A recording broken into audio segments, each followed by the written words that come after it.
Hello everyone, कैसे हैं आप सभी। उम्मीद करता हूं सभी स्वस्थ होंगे, ठीक होंगे, आपकी पढ़ाई भी सुचारू रूप से चल रही होगी। बेटा, आज हम लोग इस सेशन में गुण संधि के बारे में पढ़ेंगे, क्योंकि हम लोगों ने यण संधि और अयादी संधि दोनों संधि हम लोगों ने पढ़ ली थी। आज थर्ड संधि पढ़ेंगे, गुण स्वर संधि।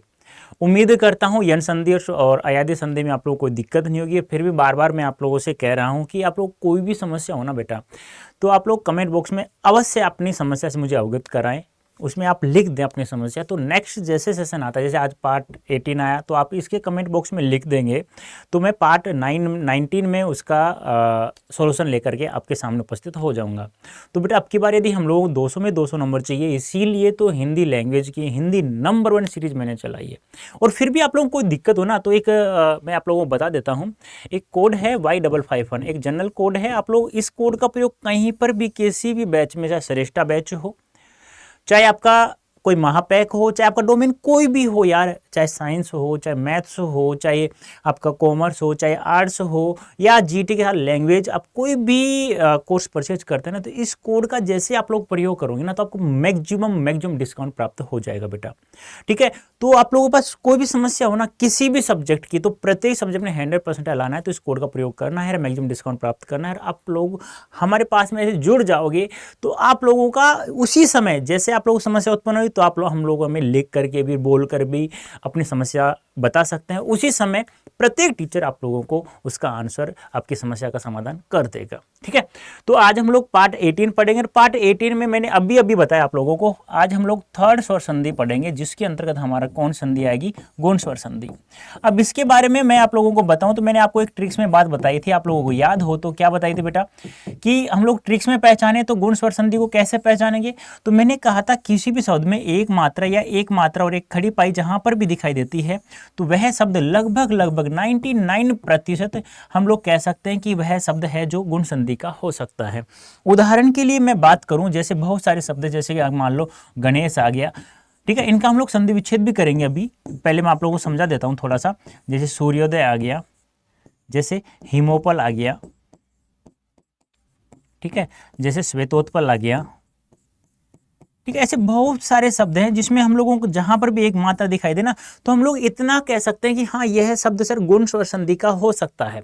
कंफर्म नहीं है, क्योंकि कुछ शब्द हैं जो नियम के अकॉर्डिंग हम लोगों को पहचानने पड़ेंगे। अब आप लोगों को ये तो पता ही होगा, जो ये एक मात्रा है ये तो एक ही है, और ये मात्रा है ये ओ की है, ये तो पता होगा। और ओ किससे बनता है, ए धन उ से मिलकर बनता है, और एक किससे बनता है, ए धन ई से मिलकर बनता है। ठीक है, एक बात और ध्यान रखना है आप लोगों को, आप लोगों से पूछा जा सकता है, तो नोट डाल के लिख लेना कि क्या पूछा जाएगा, ए या आ। ध्यान सुनना, बहुत ज्यादा महत्वपूर्ण है। ए या आ के साथ में क्या क्या जोड़ दें। यदि हम लोग ई या दीर्घ ई, लघु उ या दीर्घ उ या री ऋषि जोड़ देते हैं, तो क्रमशः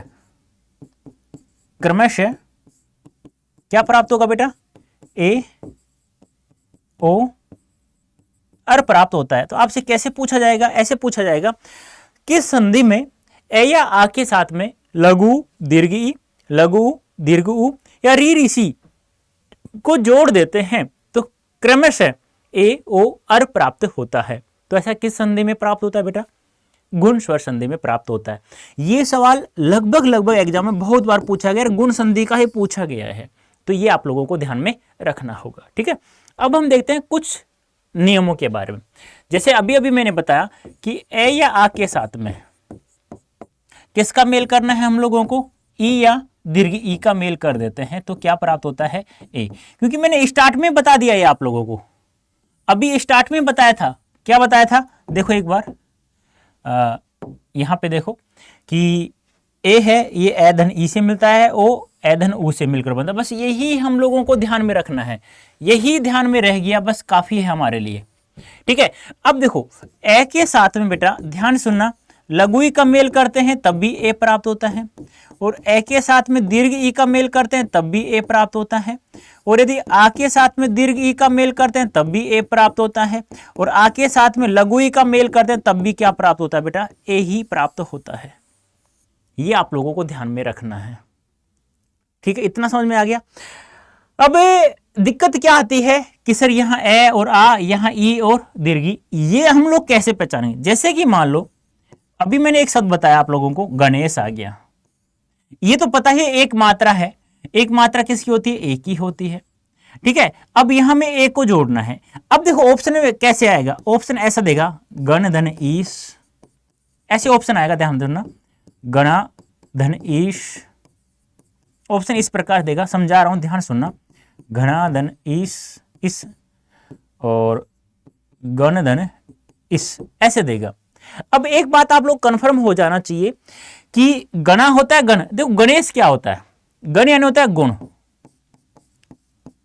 गुणों का भगवान, यानी सबसे पहले हम लोग किस भगवान की पूजा करते हैं? गणेश जी की पूजा करते हैं। आप लोगों को समझ में तो आ रहा होगा, उम्मीद करता हूं। तो गणा नहीं होता, इसका मतलब गणों का ईश, गुणों का ईश होता है, गणा का ईश नहीं होता। अब गुरुजी यहां पर और इसमें क्या डिफरेंस है? क्योंकि यहां छोटी ई का प्रयोग हो रहा है, यहां दीर्घ ई का, तो कहां हम लोग दीर्घ ई का प्रयोग करेंगे, कहां हम लोग लघु ई का प्रयोग करेंगे, तो वो भी आप लोग नोट डाल करके लिख लीजिएगा, क्योंकि यह भी आप लोगों के लिए बहुत ज्यादा महत्वपूर्ण है। ठीक शब्द है, ये ध्यान रखना। दीर्घ ई का प्रयोग कहां कहां करते हैं? एक ईश हो गया, एक ईश्वर हो गया, एक इच्छा हो गया, एक इच्छन हो गया, एक इच्छित हो गया, इच्छ वाले मूल शब्द में कहने का मतलब ये, एक ईप्सा हो गया। बस ये शब्द हैं आप लोगों के दीर्घ ई से शुरू होने वाले, और जितने भी शब्द आएंगे ना टोटल के टोटल लघु ई से शुरू होंगे। ये ध्यान आप लोगों को, 4 शब्द, ज्यादा कुछ भी नहीं है। और पहले वाला शब्द हम लोगों को उसका अर्थ पता होना चाहिए, ज्यादा शब्द नहीं है। यदि आप लोग अभ्यास किया ना तो मात्र 2 घंटे में आप लोग गुण संधि के सभी शब्दों का अभ्यास कर सकते हैं, ठीक है। जैसे मान लो आ गया राकेश, हम केवल एक का ही समझ रहे हैं, केवल ओ को नहीं लिया अभी हम लोगों ने, अभी केवल एक का ही प्रयोग कर रहे हैं, ठीक है। जैसे राकेश आ गया, अब यहां पे ऑप्शन में क्या देगा? राख धन ईश, ये तो हमें पता चल गया कि इस तो होगा नहीं, क्योंकि ईश होता है भगवान। अब इन दोनों में हमें एक करना, राख होगा या राका होगा, क्योंकि राकेश को हम लोग क्या कहते हैं? यदि पर्यायवाची याद करूं तो मैं चंद्रमा, यस या नो? यस। अब देखो यहां पे राख और राका, राका यानी क्या होता है? अंधेरी रात, और ईश यानी क्या होता है? भगवान, ठीक है। अब यहां देखो ध्यान से सुनना, देखो अंतिम वन क्या है? आ, प्रथम वन क्या है? ई, आ के साथ में ई को जोड़ता हूं तो क्या प्राप्त होता है? ए। ये आप लोगों को पता होना चाहिए, चाहे आ के साथ में जोड़ो चाहे ई के साथ में जोड़ो, बात वही है। ए के साथ में ई जोड़ेंगे तब भी ए बनेगा, और आ के साथ में ई जोड़ेंगे तब भी ए बनेगा, ये आप लोगों को पता होना चाहिए। अब बड़ी ई कहां कहां आएगी, कहां नहीं आएगी, ये आप लोगों को पता है ही, मैंने बता दिया है, ठीक है। अब अंधेरी रात का भगवान कौन है? जैसे अंधेरी रात हो रही है, अब चांदनी रात आएगी, चंद्रमा आ जाएगा, चांदनी रात हो जाएगी, तो अंधेरी रात का भगवान कौन है? चंद्रमा है, सीधी सी बात है, ठीक है। तो राका धनीश, राख यानी क्या होता है? राख, और राख का कोई भगवान नहीं होता है, ये आप लोगों को पता होगा, ये आप लोगों को ध्यान में रखना है। यदि ऐसे ही हम लोग यहां देखें गणेश, तो यहां प्रथम वन का अंतिम वन क्या है? ये तो पता होगा ना, ए धन ई के साथ में ए बना, ये तो पता होगा, पर प्रथम शब्द का अंतिम, दूसरे शब्द का पहला, ठीक है। ऐसे ही मान लो, जैसे कि मान लो आ गया इतरेतर, अजीबोगरीब स्थिति वाला शब्द आ गया है, ए बनाना है तो क्या हो जाएगा बेटा? ईतर धन ईतर हो जाएगा। ये तो आप लोग कर ही सकते हैं कि प्रथम शब्द का अंतिम, दूसरे शब्द का पहला, कर सकते हैं आप लोग, ये तो क्या हो जाएगा? ए बन गया। अब ये तो हमें पता ही है, कि ये कर सकते हैं, तो ईतरेन क्या होता है? अलग अलग होता है, 2 शब्दों को अलग अलग करना, सीधी सी बात है, ठीक है। ऐसे हम लोगों को बहुत सारे शब्द हैं, जैसे कि मान लो नरेंद्र आ गया तो क्या हो जाएगा? नर धन इंद्र हो जाएगा, कर सकते हैं ना। जैसे कि मान लो नरेश आ गया तो क्या हो जाएगा? नर धन ईश हो जाएगा। बोलो कर सकते हो या नहीं कर सकते हो? कर सकते हैं ना हम लोग। तो ऐसे आप लोगों को क्या करना है, बार बार बहुत सारे शब्दों का मुझे आप लोग ईमानदारी से क्या करना है, अभ्यास करना है। आप कहोगे सर जी हमारे पास शब्द कहां से आएंगे, अरे भाई कोई भी बुक XYZ किसी भी क्लास की बुक हो, लेकिन हिंदी व्याकरण की बुक होनी चाहिए बस। और वहां पे गुण स्वरसंधि देखना, जितने भी शब्द उन शब्दों को सभी को कर लेना आराम से, एक मात्रा वाले आराम से आप लोगों को समझ में आ जाएगा। अब देखो यहां पे मैं एक चीज और समझा देता हूं, इस कोड का प्रयोग कैसे करेंगे हम लोग, ये एक बार मैं आप लोगों को समझा देता हूं। जैसे कि मान लो आप लोगों को कुछ भी नहीं करना, ज्यादा कुछ भी, आप लोगों को गूगल ओपन करना है, ऐसे गूगल ओपन कर लेंगे, कर लोगे ऐसे, और यहां लिखना है आप लोगों को अड्डा 24/7, ठीक है। और पहले साइड पे सेलेक्ट कर लेंगे हम लोग, फिर जाएंगे ऑल कोर्सेज में, कहां जाएंगे, ऑल कोर्सेज में, ठीक है। अब यहां जाना है अंडरग्रेड एंट्रेंस एग्जाम में, फिर जाना है CUET में। अब देखो यहां पे ये जितने भी कोर्सेज हैं, साइंस का है, ये है, इनकी फिक्स लिमिटेड एक वैल्यू होती है, एक वैलिडिटी होती है। लेकिन यहां जो महापैक इसकी कोई वैलिडिटी नहीं है, ये तब तक रहेगा जब तक आपका एग्जाम नहीं होगा CUET 2024 का, ठीक है। फिर यहां जाना है हम लोगों को व्यू ऑल। अब यहां देखो, यहां बहुत सारे आपके कोर्सेज है, आपका डोमेन जो भी सब्जेक्ट हो वो आप लोग चूज कर लेना। लेकिन यहां देखो विद बुक है, ये विदाउट बुक है। विद बुक पे आप सेलेक्ट करोगे तो आपके घर है ना फिजिकल बुक आपके पास पहुंचाई जाएगी। यहां आप लोगों को कोड यूज करना है Y551 जो मैंने कोड बताया था, एक सामान्य जनरल कोड है।